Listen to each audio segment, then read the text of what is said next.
चलो बेटा, अब वो थर्ड वाला चैप्टर कंटिन्यू करें ना। भाई थर्ड वाले चैप्टर में हमारी आखिरी एक्सरसाइज 3.5 चल रही थी और हम लोग मोड फाइंड कर रहे थे। मीन मीडियन हो गया और उसके बाद मोड फाइंड कर रहे थे, और मोड में भी जो 3 मेथड थी उसमें से आज हमें लास्ट मेथड देखनी है।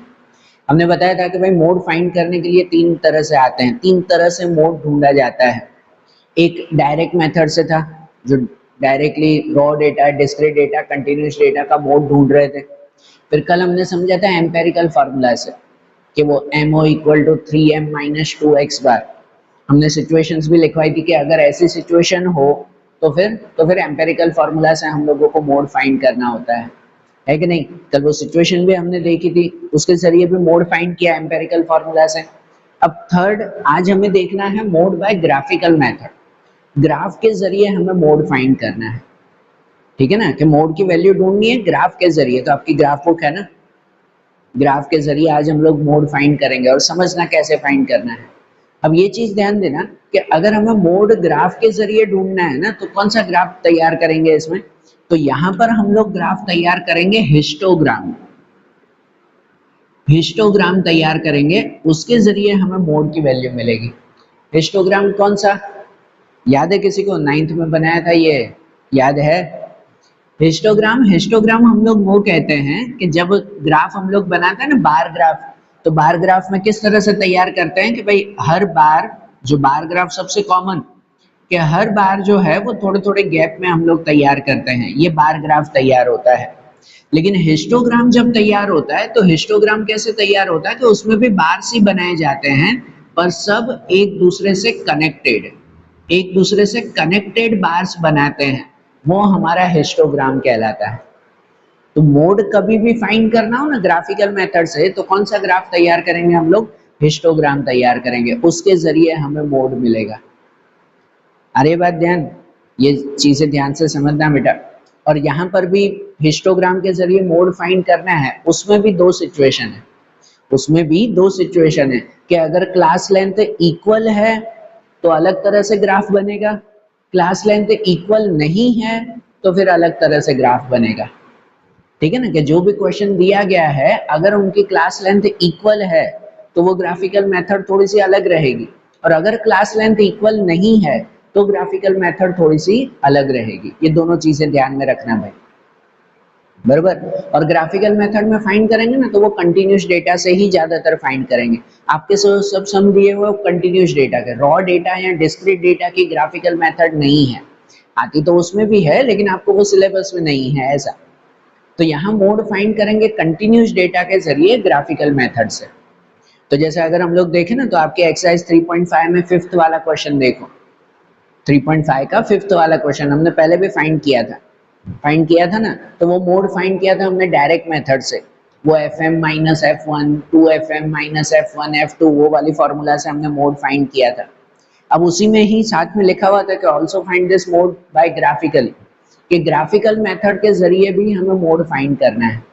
तो अब उससे भी ढूंढे ना, वही 5th वाला क्वेश्चन रिपीट करें ना, है कि नहीं। हमने डायरेक्ट मेथड से सॉल्व किया था, तब क्या था आंसर?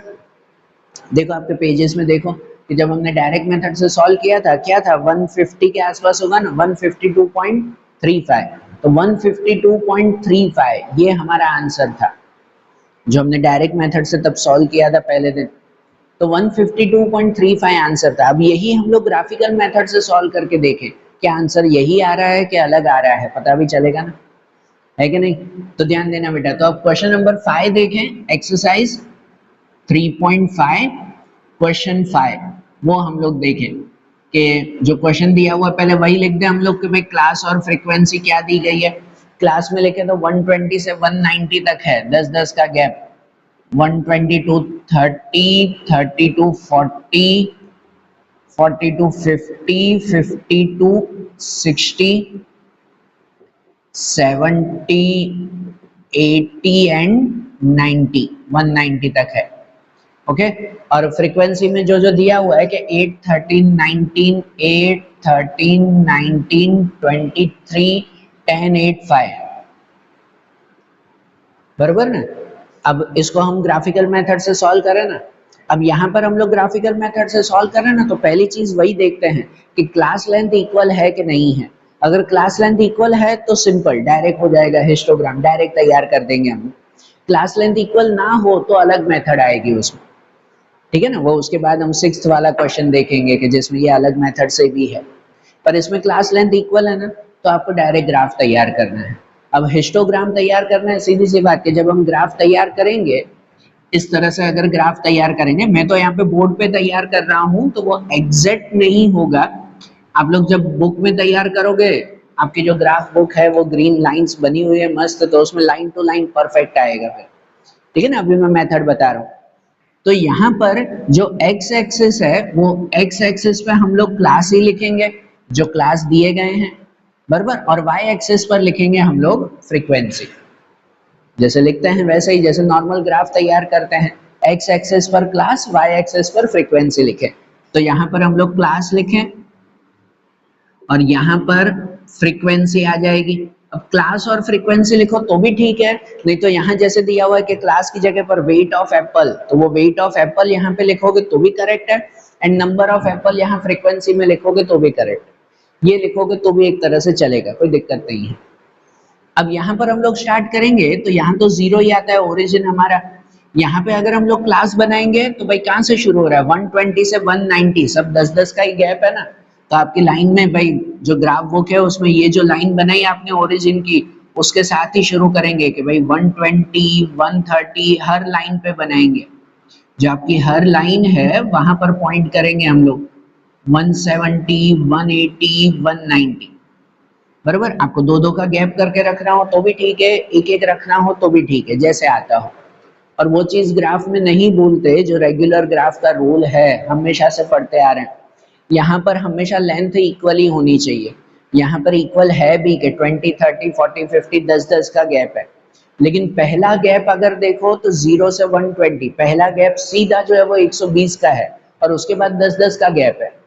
तो पहला गैप अनइक्वल है ना, है कि नहीं। तो फिर क्या करना है, जिगजैग लाइन तैयार करते हैं कि जब फर्स्ट अनइक्वल है कि 0 से 120 डायरेक्ट, तो डायरेक्ट थोड़ी होता है, फिर 10-10 का गैप और पहला एक इतना बड़ा गैप, तो पहले गैप के लिए 0 से 120 तक ऐसी एक जिगजैग लाइन तैयार करते हैं, जेड की तरह तैयार कर देते हैं, जो डिस्क्राइब करता है कि पहला गैप हमने डायरेक्ट लिया है, उसके बाद सब इक्वल है।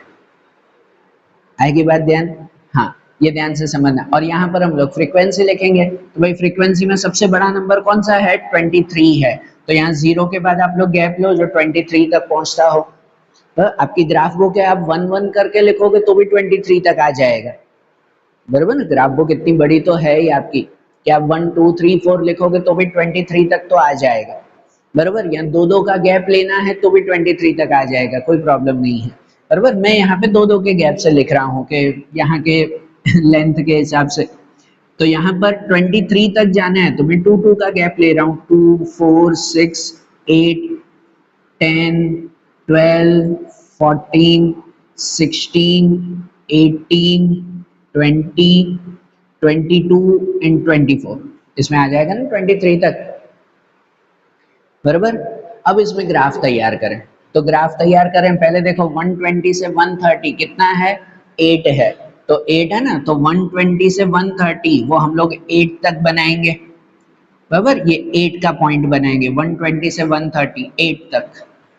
फिर उसके बाद 130 से 140 13 तक है, तो 130 से 140 वो 13, 12 और 14 के बीच में आ जाएगा वो 13। अब इससे कनेक्टेड ही तैयार करना है 130 से 140, इससे कनेक्टेड, ये हिस्टोग्राम कहलाता है।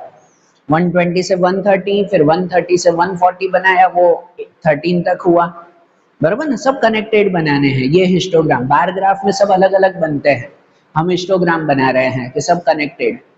फिर उसके बाद 140 से 150 19 है, तो 140 से 150 वो 19, 18 से ऊपर 18 और 20 के बीच में आ जाएगा, बराबर 19। आप 1-1 लोगे तो आपका एग्जैक्ट आएगा। मेरे यहाँ बोर्ड पे कुछ ऊपर नीचे हो या यहाँ जो है वो कम ज्यादा हो, वो मैं डायरेक्ट बना रहा हूँ इसीलिए, आप ग्राफ बुक में परफेक्ट आएगा ना। फिर उसके बाद 150 से 160 है 23, तो 150 से 160 वो 23 तक हम लोग तैयार करेंगे, 150 से 160 तक, बराबर, वो 23 पे गया।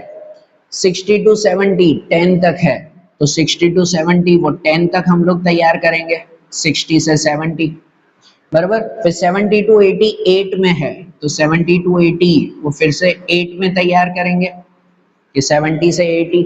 और 80 to 90 5 पर, तो 4 और 6 के बीच में 80 और 90 ये 5 है। बना ऐसे ग्राफ, पक्का ना? ठीक है ना। चलो ये ग्राफ तैयार हो गया।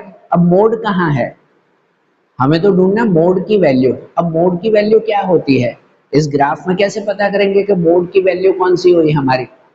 तो मोड की वैल्यू हम लोग ऐसे ढूंढेंगे, जनरली हम लोग मोड फाइंड करते हैं कि जो हाईएस्ट फ्रीक्वेंसी हो ना उसके सामने वाला क्लास लेते हैं, उसके जरिए हम लोग मोड फाइंड करते हैं कि नहीं वैसा। तो यहाँ पर भी अगर हमें मोड फाइंड करना है तो हाईएस्ट फ्रीक्वेंसी मतलब मेथड ध्यान देना कि जो आपने ये सब बार्स बनाए हैं इनमें से हाईएस्ट बार कौन सा है, हाईएस्ट बार सबसे बड़ा बार इसमें से कौन सा है, ये है ना। अब ये जो बार हमने बनाया है ना, ये सबसे बड़ा बार अगर हमने तैयार किया है, तो इनमें ये जो दोनों पॉइंट्स हैं, ध्यान से मेथड समझना बेटा, कि ये जो दोनों पॉइंट्स हैं वो बाकी दोनों बार्स से हम लोग कनेक्ट करेंगे। किससे कनेक्ट करेंगे हम लोग? बाकी दोनों बार्स के थ्रू। बाकी दोनों बार्स मतलब उसके आसपास के बार से। समझो कि सबसे हाईएस्ट बार ये है, तो इनकी जो ये दोनों वैल्यूज है ना, ये दोनों जो पॉइंट हैं वो बाकी इसके आसपास के जो बार्स हैं उन पॉइंट से हम लोग कनेक्ट करेंगे। इससे उन पॉइंट्स के जो आसपास के नियरेस्ट जो बार्स हैं उनके पॉइंट्स से हम लोग कनेक्ट करेंगे। मतलब ऐसा कि सपोज अगर इसका ये पॉइंट है तो ये पॉइंट कनेक्ट करेंगे उसके पास के बार से। जो ये इसके पास में जो पॉइंट आ रहा है वो नीचे नहीं कनेक्ट कर रहे हैं, जो ऊपर जहां पर भी आता हो, यहाँ यहाँ यहाँ जहां पर भी, तो ये वाला पॉइंट कनेक्ट करना है इसको। और ये जो पॉइंट है हाईएस्ट बार का वो कनेक्ट करना है उसके पास के बार यहाँ पर। समझे मेथड? ध्यान से समझना भाई, मोड कैसे फाइंड करना है। जो हाईएस्ट बार है उनके दोनों पॉइंट को पास के दोनों पॉइंट से कनेक्ट करना है। मैं वही बोल रहा हूँ, मैंने यहाँ पे डायरेक्ट किया। आप स्केल से करोगे ना तो परफेक्ट आएगा, ग्राफ में स्केल से करोगे तो वो परफेक्ट वैल्यू आएगी कि भाई इस पॉइंट को यहाँ पास में कनेक्ट करना है, इस पॉइंट को यहाँ पास में, नीचे मत कनेक्ट कर देना, कि ये जो बार है वो पास के बार से कनेक्ट करना है। ये दोनों कनेक्ट हुए। अब जो बीच में ये जो इंटरसेक्शन हुआ, ये जो इंटरसेक्शन हुआ, इस इंटरसेक्शन को आपके स्केल के जरिए, वो स्केल के जरिए डॉटेड लाइन से नीचे लेकर आओ। मैं डायरेक्ट लेके आ रहा हूँ, शायद जो है वो ऐसे टेढ़ा मेढ़ा हो जाए, पर ये जो दोनों पॉइंट हो गए उसे डॉटेड लाइन करके वो नीचे लेकर आओ। ये जहां पे पॉइंट बनेगा ना वो आपका मोड की वैल्यू कहलाएगी, वो मोड की वैल्यू है, ये आपका मोड मिलेगा। बरोबर। ग्राफिकल मेथड से मोड कैसे मिलेगा? जो हाईएस्ट बार है वो हाईएस्ट बार को एक दूसरे से कनेक्ट करेंगे, फिर जो बीच में पॉइंट आएगा, जो इंटरसेक्शन होगा, उसको हम नीचे लेकर आएंगे स्केल से। वो नीचे जो पॉइंट आएगा 50-60 के बीच में, वो आपका मोड मिलेगा। आप ग्राफ में ड्रॉ करो, आपको देखना है जैसे हमने रेगुलर किया था तो वो आया था 152.35। आप ग्राफ से ड्रॉ करो, 50 और 60 के बीच में 152 पर ही ये ग्राफ गिरेगा, एग्जैक्ट गिरेगा। मैंने यहाँ बोर्ड पे बनाया है, जो आगे पीछे है टेढ़ा मेढ़ा है, आप जब ग्राफ में बनाओगे तो वो एग्जैक्ट वैल्यू आएगी। और इसलिए सपोज अगर ये बार्स आपको छोटे लग रहे हो यहाँ पर, तो यहाँ पे मैंने एक एक का गैप लिया ना, आपके पास ग्राफ बुक है उसमें दो दो का गैप लेके बनाओ। 120 एक लाइन छोड़ के 130, एक लाइन छोड़ के 140, दो दो का गैप लेकर बना। और दो दो का गैप बनाओगे ना तो ये बीच में बार बड़ा रहेगा, इंटरसेक्शन भी आपका इजी होगा, और ये जो इंटरसेक्शन का पॉइंट मिले वो यहाँ पर आपको मोड डिस्क्राइब करेगा। बता रही है ध्यान के ग्राफिकल मेथड से कैसे ढूंढना है। सिंपल है, वो समझाने में टाइम लगता है, बाकी वो सिंपल ही है। जो क्वेश्चन दिया हुआ है डायरेक्टली हिस्टोग्राम बना दो, हिस्टोग्राम तैयार कर दो उसमें, और जो सबसे बड़ा बार हो उसके पास के बार से कनेक्ट करो, और जो बीच में पॉइंट है उस पॉइंट को नीचे कनेक्ट करो आप। वो आपका मोड का आंसर यहाँ पर।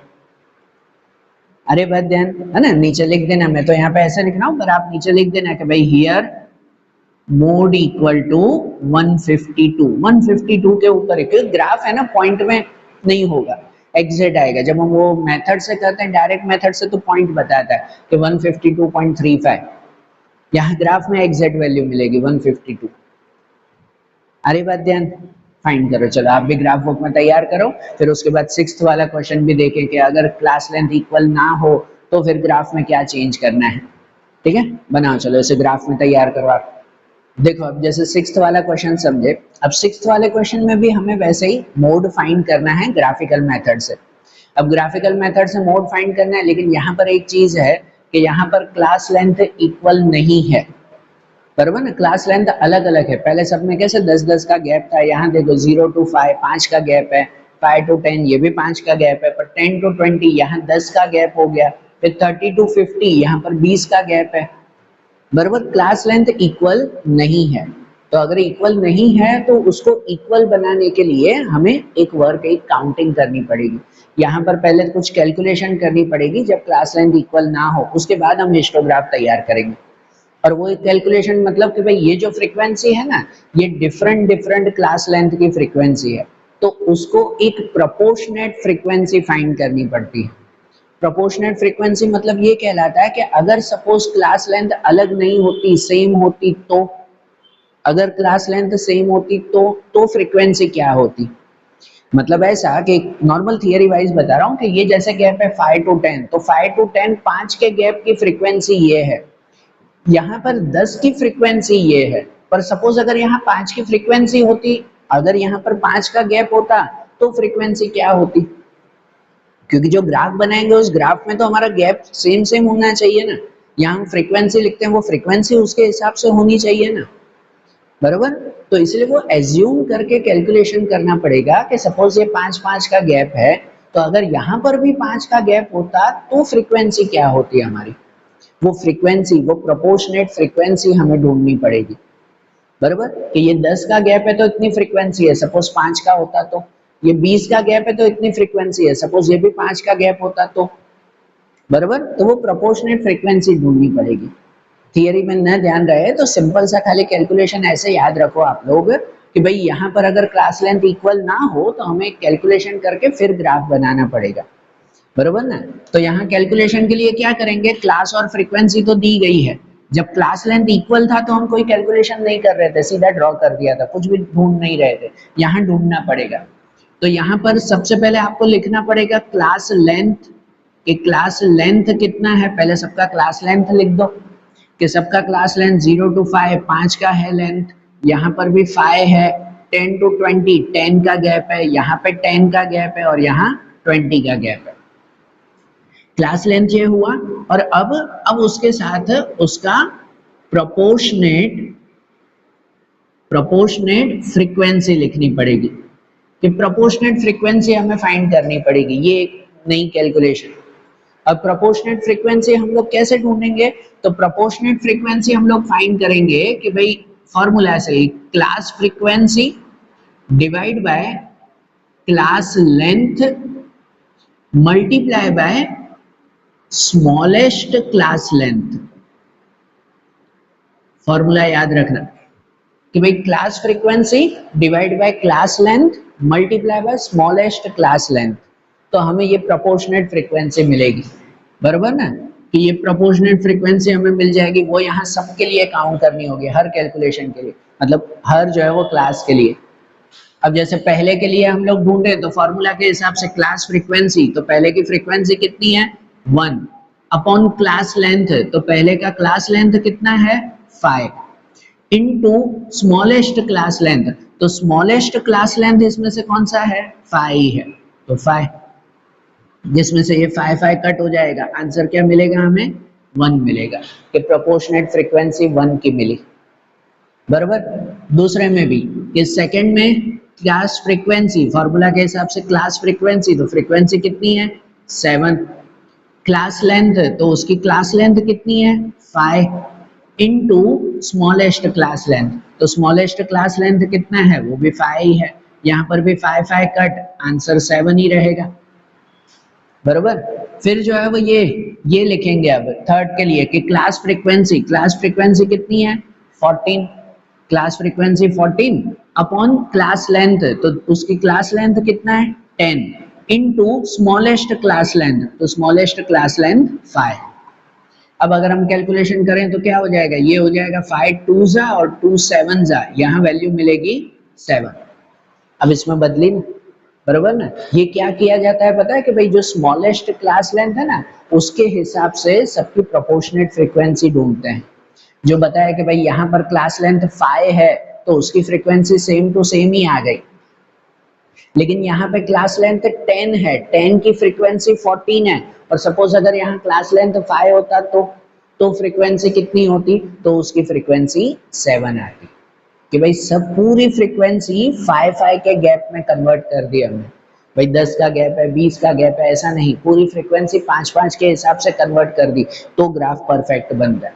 तो वो ये प्रोपोर्शनेट फ्रीक्वेंसी फाइंड करते हैं, समझे ना। कि अगर 10 के गैप में फ्रीक्वेंसी 14 की है तो 5 के गैप में कितनी होगी, तो वो 7 की हो जाएगी। ठीक है, ये ऐसे थियरी वाइज बनता है। अब यहाँ पर भी न ध्यान रहे तो फॉर्मूला वाइज तो सीधा रखना ही है। इसमें भी क्लास फ्रीक्वेंसी देख लो कि क्लास फ्रीक्वेंसी 16 है, क्लास लेंथ दूसरे की 10 है, और मिनिमम या स्मॉलेस्ट क्लास लेंथ 5 है। तो फिर इसमें कैलकुलेशन करो, 5 2 जा और 2 8 जा, वैल्यू क्या आएगी, 8 आएगी। मतलब अगर 10 के गैप में फ्रीक्वेंसी 16 है तो 5 के गैप में फ्रीक्वेंसी कितनी हो जाएगी, तो वो 8 हो जाएगी। ठीक है, यहाँ पर भी फाइंड करें तो क्लास फ्रीक्वेंसी 12 है, क्लास लेंथ 20 है, और मिनिमम क्लास लेंथ 5 है। मिनिमम क्लास लेंथ वही 5 लिखेंगे कि भाई पूरी फ्रीक्वेंसी 5 में कन्वर्ट हो रही है। तो इसमें 5 4 जा और 4 3 जा, वैल्यू क्या आ जाएगी, 3 आ जाएगी। कि मतलब अगर 20 का गैप है तो फ्रीक्वेंसी 12 की है, पर 5 के गैप में फ्रीक्वेंसी कितनी, 3 की हो जाएगी।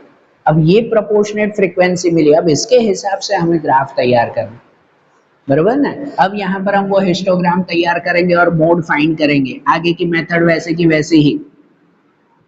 कि अब यहाँ पर हम लोग तैयार करें तो यहाँ पे हम लोग क्लास लिखेंगे, है ना, क्लास यहाँ जो क्वेश्चन में दिया गया हो वैसे।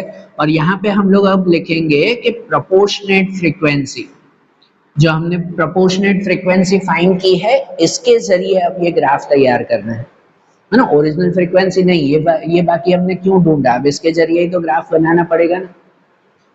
तो ये x और y एक्सिस पे वैल्यू रखी ना, ओरिजिन 0।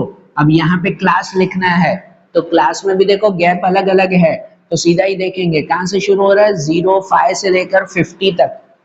तो सीधा छोटे से बड़े नंबर तक सीधा ही गैप लेना है। मतलब यहाँ पे आप लोग गैप लिख दो 5 10 15 20 25 30, ऐसे 50 तक लेना है।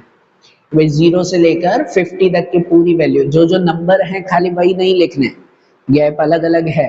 तो आप यहाँ पे ऐसे मत लिखना कि 0 to 5 5 to 10 फिर 10 to 20 लिख दो, कि भाई पहले 5 का गैप फिर 10 का गैप लिख दिया, ऐसे नहीं चलता है। ग्राफ में यहाँ पे गैप तो इक्वल ही चाहिए ना हमें, है कि नहीं। तो इसलिए यहाँ पर इक्वल गैप में ही लिखेंगे, 0 के बाद 5 10 15 20 25 30 35 40 45 एंड 50।